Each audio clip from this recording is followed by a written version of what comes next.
અરવિંદ કેજરીવાલનો આરોપ છે કે ભાજપના 4 એન્જિનોએ 100 દિવસમાં દિલ્હીવાસીઓનું જીવન બરબાદ કરી નાખ્યું છે.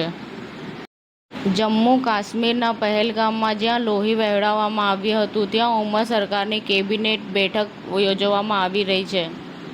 ગુજરાતના 22 જિલ્લામાં મિની વાવાઝોડું અને વરસાદ મચાવશે તાંડવ. ચોમાસા પહેલા ભારે સંકેત. હોમ કોઝીના ફેમિલી રેસિપી કોન્ટેસ્ટ દ્વારા ભારતની સૌથી પ્રિય ફેમિલી રેસિપીઝ કૌટુંબિક વાનગીઓ શોધે છે. દક્ષિણ ભારત ફરી એકવાર વૈશ્વિક મંચ પર પ્રભુત્વ મેળવી રહ્યું છે. આ વખતે વિશ્વના સૌથી પ્રતિષ્ઠિત રેડ કાર્પેટ કાન્સ ફિલ્મ ફેસ્ટિવલમાં શક્ય બન્યું છે. માલપુરના વાવડી ગામના યશ પટેલે ઇન્સેટ પરીક્ષામાં ઓલ ઇન્ડિયા લેવલ પર 17મો રેન્ક મેળવી જિલ્લાનું ગૌરવ વધાર્યું છે. વડાપ્રધાન શ્રી નરેન્દ્ર મોદીએ કહ્યું કે ભારત વસુધૈવ કૌટુંબકમમાં માને છે, જે કોઈની સાથે દુશ્મનાવટ નહીં પરંતુ પ્રગતિ કરીને વૈશ્વિક સુખાકારીમાં યોગદાન આપવા માંગે છે.